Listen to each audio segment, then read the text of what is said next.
Today, what we want to talk with you about is your point of attraction, where you stand right here and now.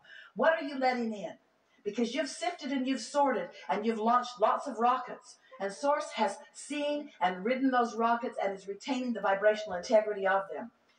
All you've got to do, and we really mean that in that sense, all you've got to do is find somehow, some way to stop doing that thing that you do that keeps you from being a vibrational match to what's in your vortex. For a while we were saying to you, just get in the vortex, get in the vortex. And of course you can't get in there unless you're the same vibrational frequency, because the vortex just spits you out. It's happy. If you're not, off you go. It's abundant. If you're feeling lack, off you go. It's clarity. If you're confused, off you go. In other words, you've got to do something in order to meet what you've been asking for. You can't demand it. Your parents sort of trained you a little wrong.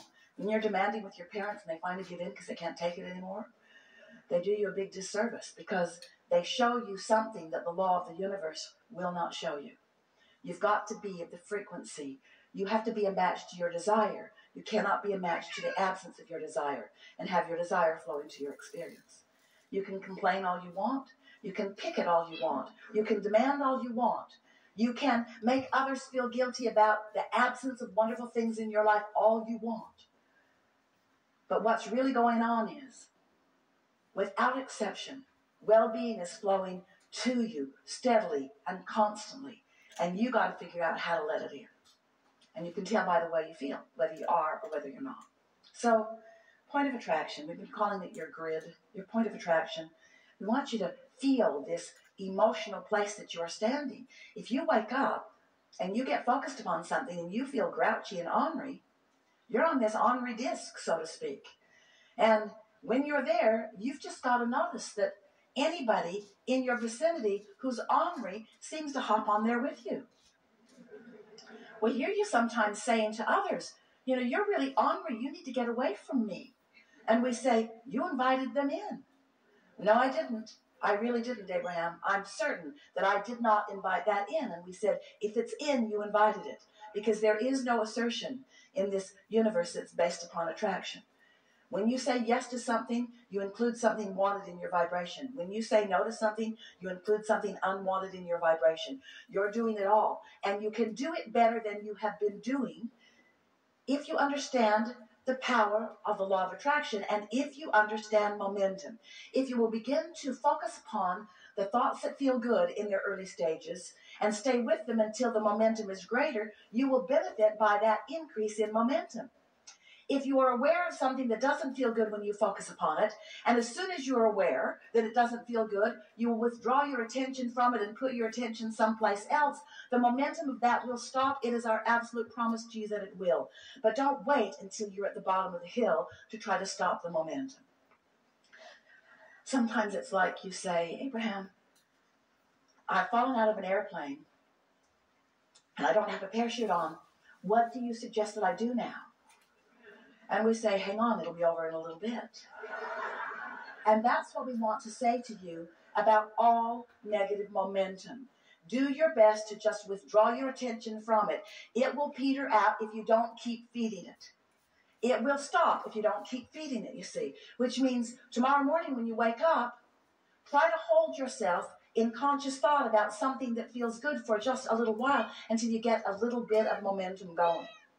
That's your best shot at the positive momentum. And the negative momentum, even though we've written so many processes and they're in so many books and we love you so much and every single process was written in order to assist you in ceasing the path of least resistance toward unwanted and beginning the path of least resistance toward wanted.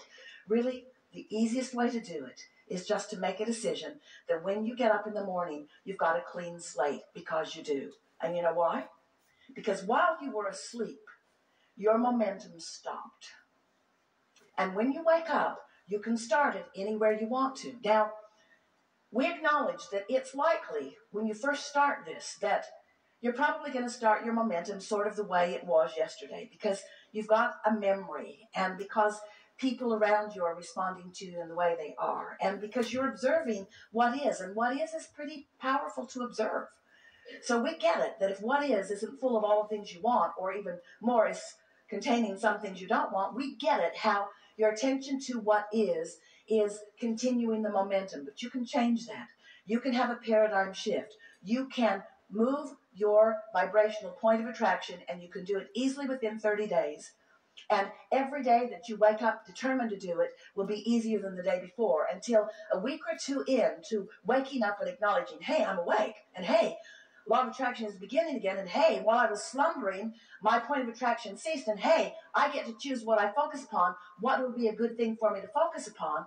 Before long, you'll have a handful of things that you always feel good about when you think about them, that you will give your attention to, and before you know it, you will get that momentum going, so that you will be on what we are calling your high-flying disc.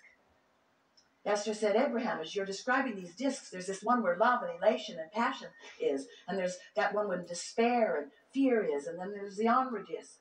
Esther said it's a little bit like the 7 dwarfs. There's the happy disc, and there's the grumpy disc, and she's identified about 200 dwarfs now. Defensive dwarf and passive-aggressive dwarf.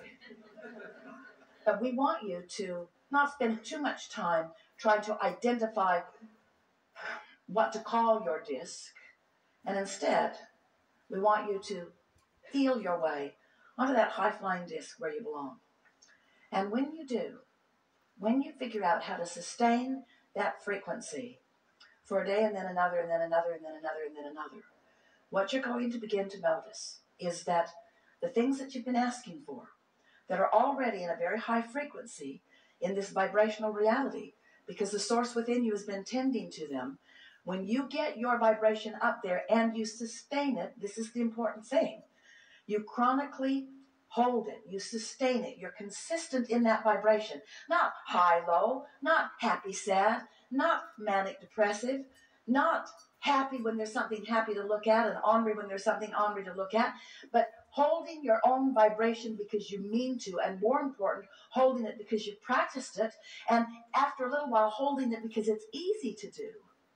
Then what happens is the contents of your vibrational reality begin flowing into your reality. You begin realizing them. Thoughts begin to flow to you. Timing is really, really good. You begin rendezvousing with other people. And the details of your life begin filling in with the flesh, blood, and bone that you want, so that you can hear and see and smell and taste and touch all of these details that you have been wanting. We know that you have a dream lover, and you have a dream house, and you have a dream car, and you have dream behavior of your children, and you have all of these things that you've been dreaming about. And we want you to know they can be realities, but you've got to believe them before they can be realities. And if you keep practicing the drum of complaining about your children's behavior, or complaining about your financial experience right now, or complaining about your body weight or your body condition, if you're complaining about anything, you're practicing a vibration that does not allow you to achieve the frequency that you must achieve before what you want, which is at that high frequency, can flow into your experience. And what's flowing in is always a match to where you are. This vortex that the source within you is tending to is a very high frequency vortex where everything that you want is. But you've got vibrational realities all over the place. Every time you worried, every time you complained, there are all kinds of things that can manifest in your experience. You just get to choose. And don't you know? Don't you say, well, I saw that coming. I saw that coming. I could feel that was coming. It's because you've been hanging out in a frequency that allowed it to come. And even before it got there, you sensed it. So how about that? Make perfect sense to you? We just explained to you everything that you will ever need to know to be the powerful, deliberate creator of your own reality. And when you get hold of that, it is so much fun. Maintain that high frequency for a while, and then new ideas begin to flow to you from that high frequency. Questions still come, but you're in a place where the question doesn't knock your legs out from under you, or the problem doesn't knock your legs out from under you. It's just a clarifying point that helps you to continue to expand.